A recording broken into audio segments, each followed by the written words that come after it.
Hello dear students, आज मैं लेके आया हूँ आप सबके लिए इलेक्ट्रोस्टैटिक का 17 पार्ट। अब तक हम लोगों ने पढ़ा था इलेक्ट्रोस्टैटिक का 16 पार्ट, जिसमें क्या पढ़ा था हम लोगों ने electric field and potential due to conducting sphere. और आज हम पढ़ने वाले हैं electric field due to non conducting sphere. तो इसमें क्या होता है नॉन कंडक्टिंग स्फीयर में और कंडक्टिंग स्फीयर में क्या फ़र्क है, तो वो देखते हैं सब कुछ। तो आइए बोर्ड पे चलते हैं। तो सबसे पहले मैं हेडिंग लिखता हूँ electric field due to non conducting sphere. Okay, तो स्टूडेंट्स इसमें देखिए जो टर्म आया है नॉन कंडक्टिंग स्फीयर, तो नॉन कंडक्टिंग स्फीयर का मतलब क्या होता है मैं आपको वो बताना चाहता हूँ पहले। नॉन कंडक्टिंग स्फीयर का मतलब होता है जब चार्ज का डिस्ट्रीब्यूशन स्टूडेंट्स पूरे वॉल्यूम में होता है। जैसे अगर स्फेरिकल कंडक्टर की बात करते हैं, नॉन कंडक्टिंग स्फीयर है, ठीक है, तो इसमें जो भी चार्ज का डिस्ट्रीब्यूशन होगा वो पूरे के पूरे वॉल्यूम में होगा। किस तरह से होगा देख लेते हैं। जैसे मान लेते हैं कि ये हमारे पास एक नॉन कंडक्टिंग स्फीयर है,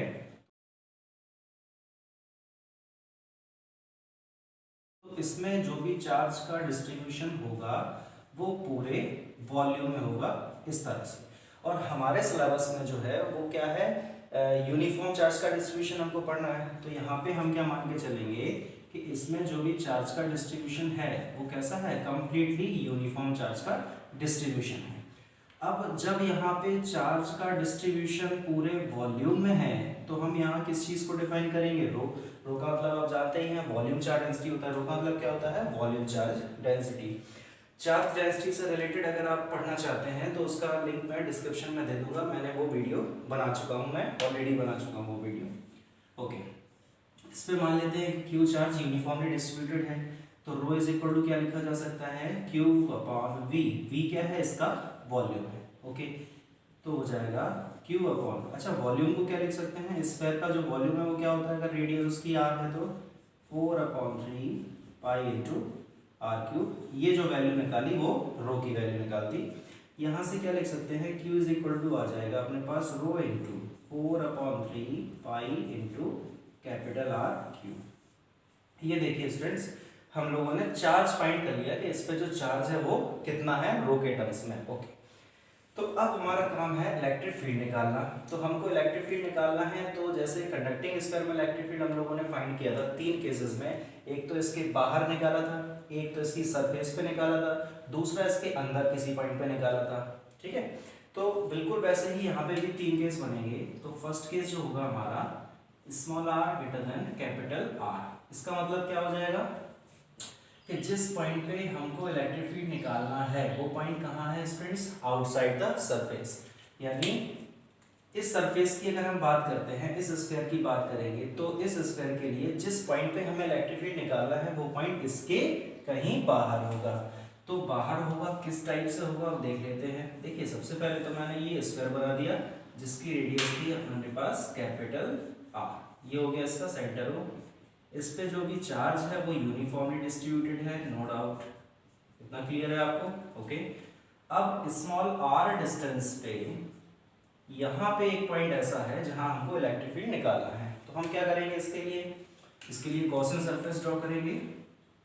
तो गॉसियन सरफेस जो है वो किस टाइप की बनेगी, बिल्कुल स्फेरिकल गॉसियन सरफेस बन जाएगी लाइक दिस। ये देखिए गॉसियन सरफेस जो है बिल्कुल बना दी है। थोड़ा सा ये देख लेंगे, स्फेयर बनना चाहिए, थोड़ा लगना चाहिए कि स्फेरिकल ही है। ठीक है, तो ये देखिए मैंने गॉसियन सरफेस यहाँ पर ड्रॉ कर दी है, स्फेरिकल गॉसियन सरफेस है। ओके, अब क्या करना है, हमको इलेक्ट्रिक फ्लक्स निकालना होता है। देखिए इलेक्ट्रिक फ्लक्स एक तो हम निकालते हैं डेफिनेशन से, क्या होती है definition, EDA cos theta integration में। ओके, सेकंड जो हम इलेक्ट्रिक फ्लक्स निकालते हैं वो कहाँ से निकालते हैं, जो चैप्टर हम पढ़ रहे हैं या फिर जो टॉपिक हम पढ़ रहे हैं गॉस लॉ, उससे निकालेंगे। ओके, तो यहाँ पे एक छोटा सा एलिमेंट ले लिया। ठीक है, इस एलिमेंट के अगर हम एरिया वेक्टर की बात करते हैं, मतलब अगर पूरे का एरिया कैपिटल A है तो कोई छोटा सा पार्ट जो हम लेंगे उसका एरिया कितना होगा स्टूडेंट्स, DA होगा। तो आपको ये बताया जा चुका है सब पहले कि जो एरिया वेक्टर होता है उसकी डायरेक्शन क्या होती है, परपेंडिकुलर टू द सरफेस। जैसे मैं इस मार्कर की बात करूँ अगर, तो इस मार्कर में इस पॉइंट की अगर एरिया की बात करते हैं तो इसका एरिया कहाँ होगा, वर्टिकली अपवर्ड। इसकी बात करते हैं अगर एरिया की, तो इसका एरिया कहाँ होगा, इस डायरेक्शन में होगा। अगर नीचे वाले सरफेस की इसकी बात करते हैं, मान के चलो कि ये फ्लैट होती तो इसका एरिया कहाँ था, नीचे की तरफ। तो इसी तरह से जब यहाँ पे कोई एक छोटा सा एलिमेंट लिया तो इसका एरिया भी इस डायरेक्शन में जाएगा। अब यहाँ पे हम एक मान के चलते हैं कि एक टेस्ट चार्ज रख दिया, तो ये पूरा चार्ज कैसा है, पॉजिटिव है, ये चार्ज भी कैसा है, पॉजिटिव है। तो इन दोनों के बीच में जो फोर्स लगेगा वो कैसा होगा, रिपल्शन फोर्स होगा, ऑब्वियस सी बात है। तो इस पे जो फोर्स लगेगा वो लगेगा इस डायरेक्शन में, और वही डायरेक्शन हो जाएगा इस पॉइंट पे इलेक्ट्रिक फील्ड का। आपको इतना क्लियर हो गया होगा ना। अब इलेक्ट्रिक फील्ड और डीए का बीच में जो एंगल है वो कितना हो गया, जीरो। हमें इस एंगल की जरूरत क्यों पड़ रही है मैं आपको बता देता हूँ, क्योंकि हमें फ्लक्स निकालना है, इलेक्ट्रिक फ्लक्स। ओके, तो अब हम बढ़ते हैं इलेक्ट्रिक फ्लक्स की तरफ। तो flux linked by Gaussian surface. अब अगर हमको इलेक्ट्रिक फ्लक्स निकालना है जो कि गॉसियन सरफेस से लिंक है, तो हम क्या अप्लाई करेंगे, phi is equal to integration of EDA cos थीटा, और थीटा हमारे पास कितना है, 0 डिग्री। नाउ cos 0 सबको पता है 1 होता है, क्या हो जाएगा, ये इंटीग्रेशन को हटा देते हैं और DA का इंटीग्रेशन हम लिख देते हैं A। इंटीग्रेशन में अगर आपको कोई भी डाउट है तो उसका भी लिंक मैं डिस्क्रिप्शन में दे दूंगा, आप देख सकते हैं जाके। फाई इज इक्वल टू क्या हो जाएगा, E इंटू, अब देखिए यहाँ पे एरिया हमारे पास दो रेडियस है, एक तो इस स्फीयर का रेडियस है जो कि नॉन कंडक्टिंग स्फीयर है, और दूसरी रेडियस जो हमारे पास है वो कौन सा है, जो गॉसियन सरफेस हम लोगों ने ड्रॉ किया है। तो यहाँ पे जो एरिया हमको रखना है वो हम किस चीज़ का एरिया रखेंगे भाई, देखिए हम जो फ्लक्स निकाल रहे हैं वो किस चीज़ का फ्लक्स निकाल रहे हैं, गॉसियन सरफेस से लिंक फ्लक्स निकाल रहे हैं, ठीक है। तो यहाँ पे जो एरिया है वो भी किसका होना चाहिए, गॉसियन सरफेस का होना चाहिए, ऑब्वियस सी बात है, इसमें सोचने वाली कोई बात नहीं।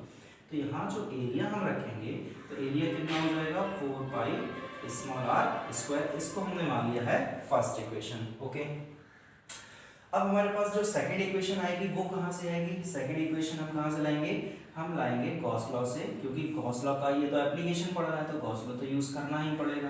तो बाय गॉस लॉ, तो क्या होता है गॉस लॉ, आप सबको पता है, phi is equal to Q enclosed upon epsilon naught, और इस गॉसियन सरफेस के लिए पूरा चार्ज इनक्लोज्ड ही तो है, पूरा चार्ज कैसा इनक्लोज्ड है, तो कितना हो जाएगा, Q हो जाएगा, और अपॉन में एप्सिलॉन नॉट, इसको मान लेते हैं सेकंड इक्वेशन। ओके, अब स्टूडेंट्स आप देख सकते हैं फर्स्ट इक्वेशन में फाई निकाला, सेकंड इक्वेशन में फाई निकाला, एक फाई गॉस ने बताया, एक फाई हमने बताया, ना हम गलत है ना गॉस गलत है, चलो दोनों को इक्वल कर देते हैं। तो क्या आ जाएगा, by equation first and second क्या मिलेगा हमको, E into 4 pi r square is equal to Q upon epsilon naught. इसको क्या लिख सकते हैं, 1 upon 4 pi epsilon naught Q by r square. ये हमारे पास आ चुका है इलेक्ट्रिक फील्ड निकालने के लिए फॉर्मूला। अब ये जो इलेक्ट्रिक फील्ड का जो हम लोगों ने ये इलेक्ट्रिक फील्ड का फॉर्मूला फाइंड किया है, तो इस ये जो फॉर्मूला आया है वो आया है चार्ज के टर्म्स में, ठीक है। हम इसको निकाल सकते हैं चार्ज डेंसिटी के टर्म्स में भी, इसको हम फाइंड कर सकते हैं। तो चार्ज डेंसिटी के टर्म्स में अगर इसको हमें फाइंड करना है तो हम क्या करेंगे, ये जो Q हमने निकाला था इस Q की वैल्यू को यहाँ रख देना है, अपन को क्या करना है, इस Q को यहाँ रख देना है, सिंपल है, आ जाएगा। तो रखते हैं, देखिए कहाँ जगह देखिए यहाँ है, तो क्या हो जाएगा देखेंगे, E is equal to 1 upon 4 pi epsilon naught, ये Q की वैल्यू ये वाली बच्चों उठा के रख दो, ऊपर आ जाएगा, कितना हो जाएगा, rho into 4/3 pi capital R³ upon small r square. 4 pi ने 4 पाई को निपटा दिया, सो इलेक्ट्रिक फील्ड कितनी आ जाएगी, रो R³ अपॉन ये 3 आएगा नीचे, 3 एप्सिलॉन नॉट r स्क्वायर। अरे वाह, रोशनी हो गई। तो ये आ गई हमारे पास इलेक्ट्रिक फील्ड का फॉर्मूला। आई होप आपको इतना समझ आ गया होगा, क्योंकि कुछ कठिन है ही नहीं फिजिक्स में। आप लोग पता नहीं क्यों डरते रहते हो, समझ ही नहीं आता है, ठीक है। खैर डरते हो तो अच्छी बात है। ओके, अब चलते हैं सेकंड केस की तरफ। तो मैं आप उसका एक काम करो, स्क्रीनशॉट ले लो, ठीक है। ओके, अब चलते हैं सेकंड केस की तरफ। तो सेकंड केस जो है हमारे पास वो क्या होगा, small r equal to capital R। तो उस केस में हम क्या करेंगे, देखिए मैं थोड़ा सा कंजूसी कर लेता हूँ, मैंने स्फीयर नहीं मिटाया, गॉसियन सरफेस से मैंने हटा दिया। खैर, जब स्मॉल आर और कैपिटल आर इक्वल होगा तो इस केस में क्या होगा स्टूडेंट्स, जिस पॉइंट पे हमें इलेक्ट्रिक फील्ड निकालना है वो पॉइंट इसकी सरफेस पे ही होगा। तो क्या कह सकते हैं, एट द सरफेस। क्या कह सकते हैं, एट द सरफेस, यानी जिस पॉइंट पे हमें इलेक्ट्रिक फील्ड निकालना है वो पॉइंट कहाँ पे है, इसकी सरफेस पे है। तो उसके लिए गॉसियन सरफेस जब हम बनाएंगे तो कैसा बनेगा, इसी के ऊपर बन जाएगा। ये देखो लाल लाल लाल लाल लाल लाल रेड रेड रेड रेड, ये देखो दिखाई दे रहा है ना आप लोगों को। ये मैंने इसी के ऊपर गॉसियन सरफेस जो है वो बना दी है। इसको थोड़ा अच्छे से लिख देता हूँ, ये हो गया अपना स्मॉल आर। ओके, तो हमें करना क्या है, कुछ भी नहीं करना है, ये मिट गया। ओहो, flux linked by Gaussian surface. Okay, तो हमें करना क्या है, कुछ भी नहीं करना है, सिर्फ स्मॉल आर की जगह कैपिटल आर करना है, स्मॉल आर की जगह कैपिटल आर करना है, स्मॉल आर की जगह कैपिटल आर करना है। फॉर्मूला के सिंपल देख लो, बताओ कोई भी प्रॉब्लम हो तो बता देना, है ना, कोई प्रॉब्लम होनी नहीं चाहिए वैसे तो हमारे ख्याल से।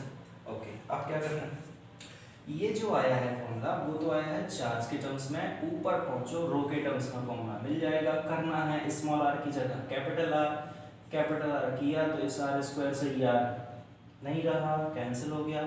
सो इलेक्ट्रिक फील्ड आ गई है रो आर अपॉन 3 एप्सिलॉन नॉट। कितना सिंपल है, कहाँ कठिन है भाई, कोई कठिन नहीं है, बहुत सिंपल है। ठीक है, ओके।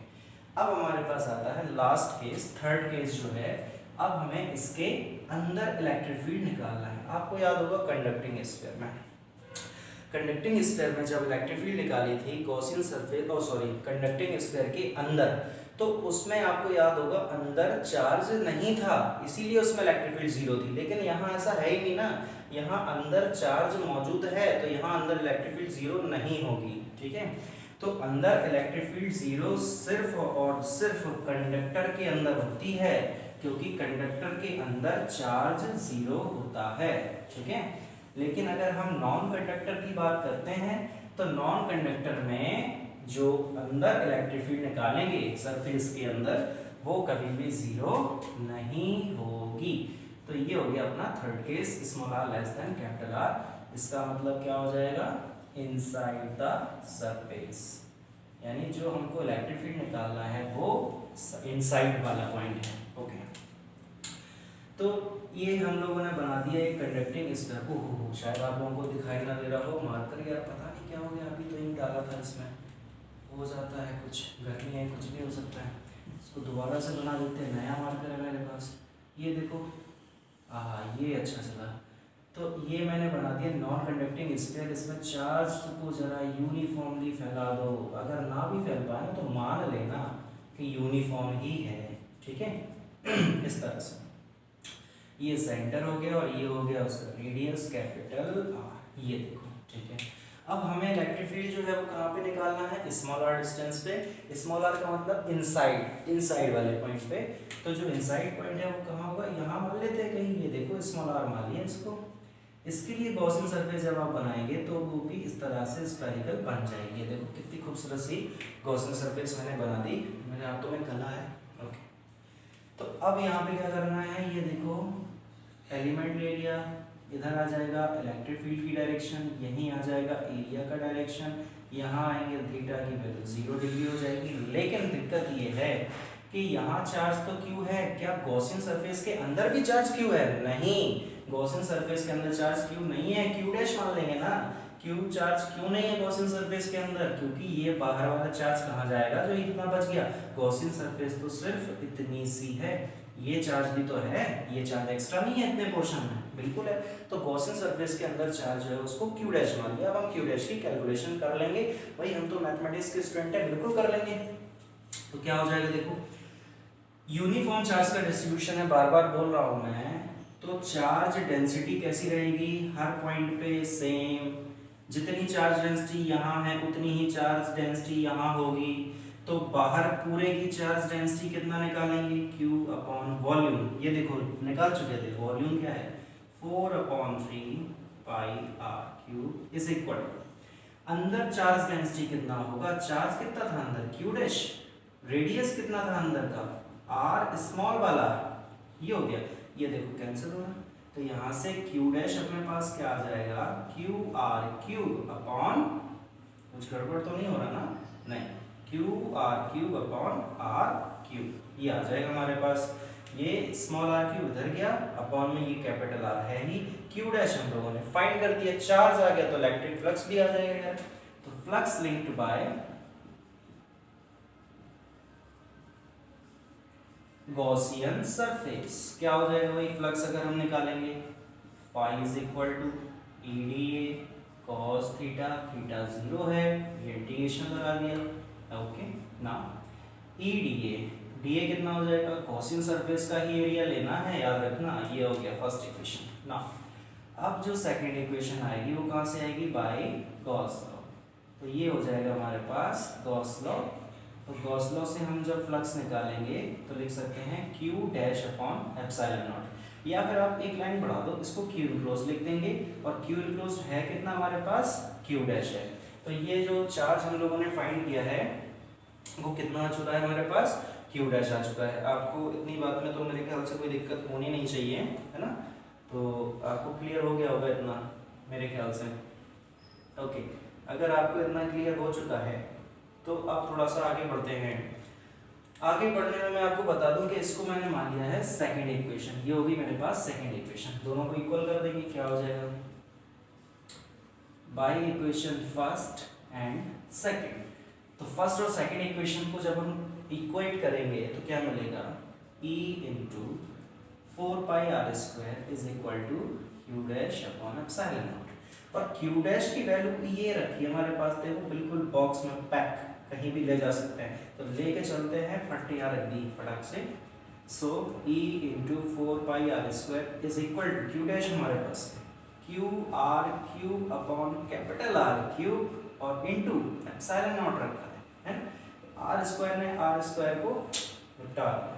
सो इलेक्ट्रिक फील्ड क्या आ गया हमारे पास, 1/4πε0 into Q R upon capital R cube. ये देखिए हमारे पास इलेक्ट्रिक फील्ड आ चुका है थर्ड केस में। थर्ड केस कौन सा है आप सब जानते हैं, जो हम लोगों ने इलेक्ट्रिक फील्ड निकाला है इनसाइड द स्फीयर। नाउ अब हम बात करेंगे, देखिए इलेक्ट्रिक फील्ड हम तीनों केसेस में फाइंड कर चुके हैं, है ना। तो अब हम बात करेंगे इनके वेरिएशन की, कि भाई इलेक्ट्रिक फील्ड का जो वेरिएशन है वो डिस्टेंस के साथ किस तरह से होता है, कैसे होता है, वेरिएशन कैसे होता है, इलेक्ट्रिक फील्ड कैसे कैसे वेरी करती है, वो हमें पता करना है ना। तो मैं देखिए थोड़ा सा मिटा देता हूँ, इसका स्क्रीनशॉट तो आप लोग ले चुके होंगे ना। ओके, तो ये मैंने यहाँ से मिटा दिया इसको। ओके, तो सबसे पहले तो मैं तीनों फॉर्मूले लिख देता हूँ। फर्स्ट जो हमारा केस है, फर्स्ट केस क्या है, ये है।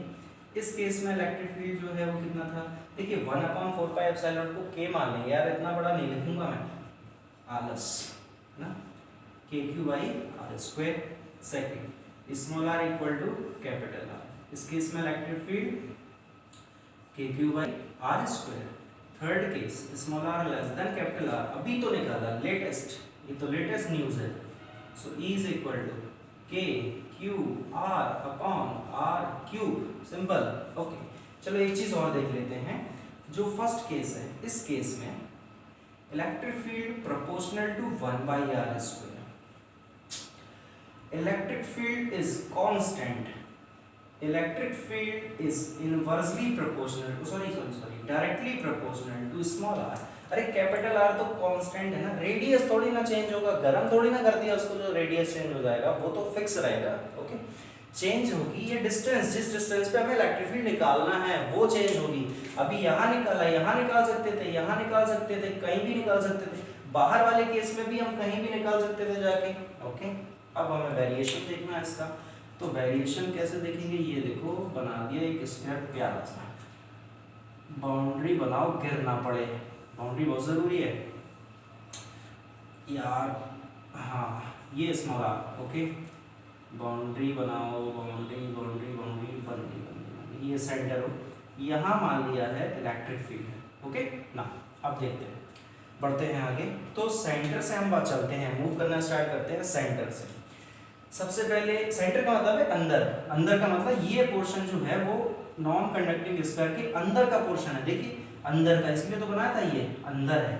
अंदर के पोर्शन में E प्रोपोर्शनल टू R भाई क्या होता है, स्ट्रेट लाइन। ग्राफ नहीं आता, ग्राफ थ्योरी देख लेना, मेरे डिस्क्रिप्शन में दे दूंगा लिंक, ग्राफ थ्योरी देख लेना। तो E proportional to R, straight line बनाओ, बन गई straight line. E proportional to R, ये स्ट्रेट लाइन बन गई। सरफेस पे कांस्टेंट है ना यार, कितना है, KQ upon capital R square, no doubt.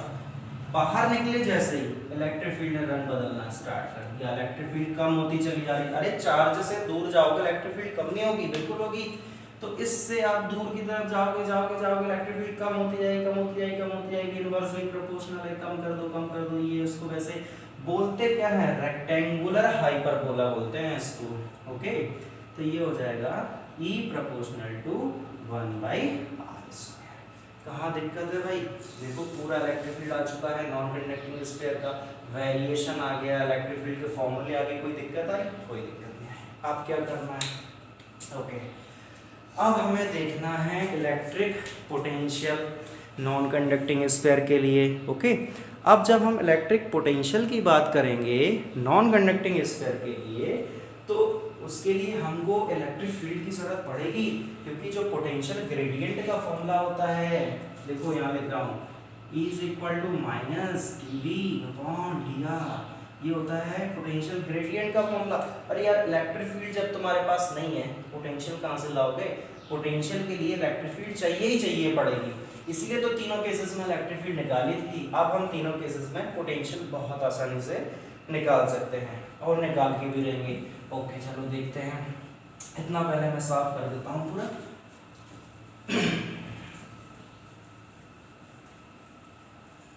Okay, यहाँ पे भी चेंज कर लो, इलेक्ट्रिक फील्ड थोड़ी ना है, इलेक्ट्रिक पोटेंशियल यार बनेगा नहीं इतने में। चलो चलो, इलेक्ट्रिक पोटेंशियल, अरे हटा पूरा ही लिखो, इलेक्ट्रिक पोटेंशियल, ठीक है। कंडक्टिंग स्फीयर, कंडक्टिंग मैं इसको पढ़ा पूरा, ये नॉन है ना, नॉन कंडक्टिंग स्फीयर, आप सोचोगे कंडक्टिंग स्फीयर फिर आ गया सर, नहीं, ओके।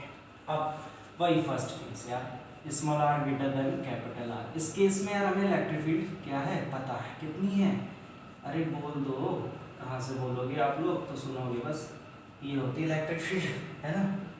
तो E इज इक्वल टू होता है माइनस dV अपॉन dr, तो हम लिख सकते हैं dV is equal to minus E into dr, simple.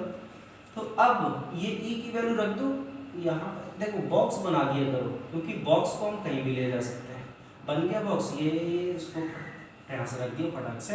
So dV is equal to minus E की वैल्यू क्या है 1/4πε0 Q upon r square into dr, इसको कर लो इंटीग्रेट, ये देखो इंटीग्रेशन करना है, इंटीग्रेशन नहीं आता होगा, नहीं दे दूंगा लिंक डिस्क्रिप्शन में, देख लेना। पोटेंशियल का मतलब क्या होता है यार, सबसे पहले तो ये पढ़िए आपको, पोटेंशियल का मतलब होता है हमारे पास एक चार्ज है, ठीक है, एक हमारे पास चार्ज है, इनफाइनाइट पे रखा है, कहाँ रखा है, इनफाइनाइट पे, इनफाइनाइट से हम चार्ज को लेके आ रहे इलेक्ट्रिक फील्ड तक हम लेके आ गए, यूनिट चार्ज को लाना है, हमेशा याद रखना, जितना भी वर्क किया है वही पोटेंशियल होता है। पोटेंशियल मतलब करना है, एबिलिटी, तो इनफाइनाइट लिमिट लगा रहा हूँ, चार्ज को लेके आ रहा हूँ इनफाइनाइट से स्मॉल r डिस्टेंस तक, इनफाइनाइट पे पोटेंशियल कुछ होगा ही नहीं, जीरो, r डिस्टेंस तक लेके आए, थक गए भाई, पोटेंशियल किया, पोटेंशियल था तभी तो लेके आ पाओगे, कुछ काम तभी कर पाओगे जब आप में पोटेंशियल होगा, तो v पोटेंशियल हो गया। dv का integration v limit 0 to v equal to q constant 4πε0 constant, minus तो आएगा ही बाहर, वो कहाँ जाना है, 1/r स्क्वायर का integration minus 1/r limit infinity to small r, यार आता होगा ना लिमिट रखना, नहीं आता होगा तो लिंक कहाँ मिलेगी, आप जानते हैं।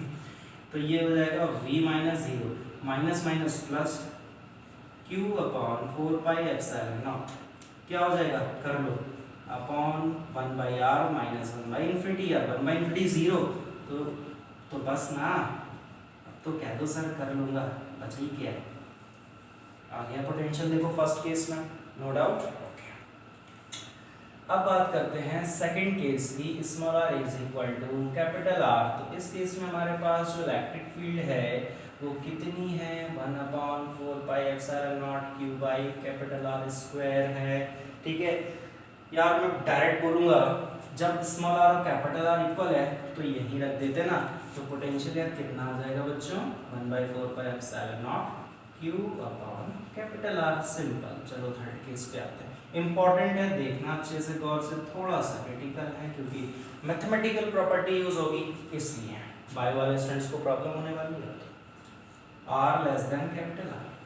अंदर देखो, सुनो गौर से, ये था हमारा तो नॉन कंडक्टिंग स्फीयर, इसमें चार्ज अंदर है, लेकिन अंदर इलेक्ट्रिक फील्ड क्या है, K Q R upon R Q. बाहर इलेक्ट्रिक फील्ड क्या है, K Q upon small R square.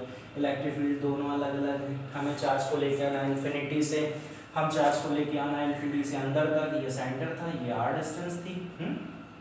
Charge को यहाँ तक ही लेके आना है हमें, लेकिन जब हम चार्ज को इनफाइनाइट से लेके आएंगे तो यहाँ बाहर इलेक्ट्रिक फील्ड ये मिलेगा, इसके अंदर जब चले तो इलेक्ट्रिक फील्ड ये मिलेगा। अब तो दिक्कत हो गई कि इलेक्ट्रिक फील्ड जो हमें दो मिल रही हैं उनका करें क्या, हम कुछ नहीं करेंगे, इंटीग्रेशन की प्रॉपर्टी का यूज कर लेंगे, जो कि क्या होती है वो देखो मैं बता दे रहा हूँ। लिमिट ब्रेक कर लेते हैं, ये देख लो आप, ये देखो यहाँ 0 से v और ये इन्फिनिटी से स्मॉल r, लेकिन अभी लिमिट ब्रेक नहीं हुई, अब होगी, मैं बता रहा हूँ। कोई फंक्शन है हमारे पास f(x) dx, इंटीग्रेशन होना है, लिमिट a से b, ब्रेक कर सकते हैं, तोड़ दो, a से c f(x) dx plus c से b f(x) dx, जहां फंक्शन चेंज हो जाए, लिमिट वहीं तक तोड़ दो। यहाँ पे कहाँ हो रहा, स्क्वायर अलग से नोट कर लेना, आपकी कॉपी में ऊपर होती ना मोटी पट्टी, उसमें नोट कर लेना इसको। ठीक है, ये देखो स्टेप्स बन गए, ऐसे स्टेप चढ़ते जाओगे तभी तो ऊंचाई तक पहुंचोगे। ओके खैर, इसको मैं अभी मिटा दे रहा हूँ कि अभी जरूरत पड़ेगी हमको, इसको मैं साफ कर दे रहा हूँ, ये सभी बात नहीं करूँगा। ये देखो चलो, तो यहाँ पर इंटीग्रेशन हो जाएगा v, यहाँ पे क्या होगा यार, लिमिट को ब्रेक करना है, पहले तो EDR 2 बार आएगा क्योंकि दो फंक्शन हो गए ना EDR। अब तुम्हारे दिमाग में अगर ER होगा, सर यहाँ प्लस लगा रहे हो या माइनस लगा रहे हो, यार यहाँ माइनस है तो माइनस आएगा ना। ओके, तो क्या होगा बताओ, इन्फिनिटी से कहाँ तक जाओगे, कैपिटल R तक, क्योंकि कैपिटल R ये वाला पॉइंट होगा सेंटर से, तो यहाँ तक इलेक्ट्रिक फील्ड इन्फिनिटी से कांस्टेंट मिलेगी। फिर कैपिटल R से कहाँ जाओगे, स्मॉल r तक, अंदर पहुँच गए तो इलेक्ट्रिक फील्ड फिर से कांस्टेंट फिक्स मिलेगी, तो ये हो गया। तो ये जो इलेक्ट्रिक फील्ड है वो आउटसाइड है, ये कहाँ है, इनसाइड है।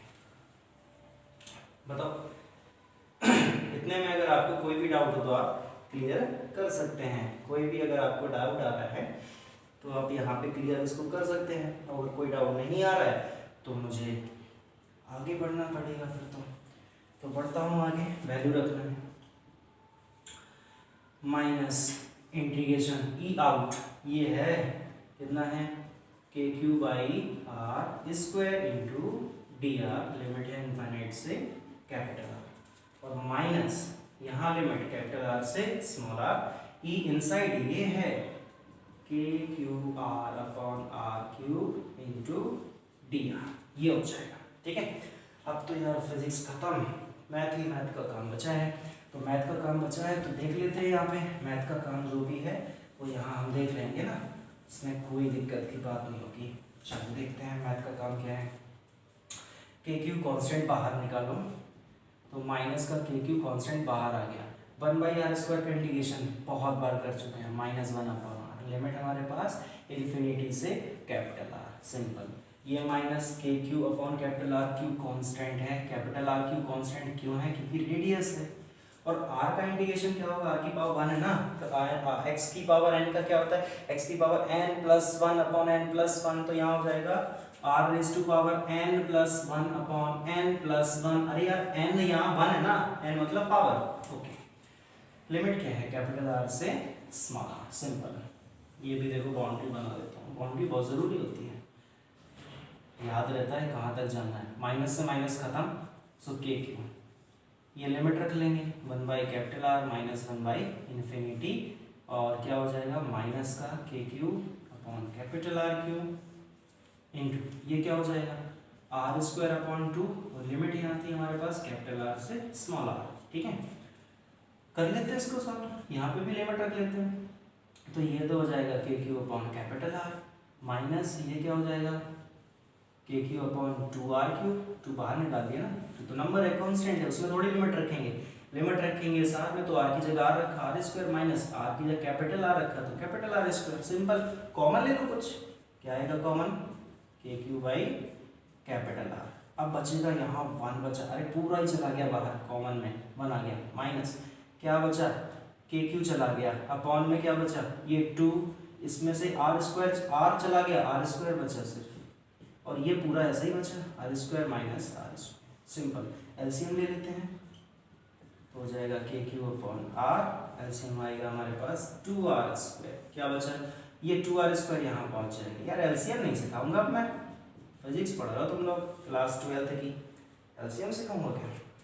तो के को लिख सकते हैं, अच्छे से लिख लेते हैं इसको, के को क्या लिखोगे 1/4 पाई एप्सिलॉन नॉट, ये Q as it is into 2r square plus r square क्या होता है 3r स्क्वायर माइनस ये r square as it is upon ये r इंटू आर स्क्वायर क्या हो जाएगा r क्यूब। तो हमारे पास फॉर्मूला आ चुका है। तो इस फॉर्मूले से हम निकाल सकते हैं electric potential inside the non conducting sphere. Okay students, तो आज हम लोगों ने क्या पढ़ा है, इलेक्ट्रिक फील्ड और potential due to non conducting sphere का तीनों केसेस में, सरफेस के बाहर, सरफेस पे और सरफेस के अंदर। Thank you very much.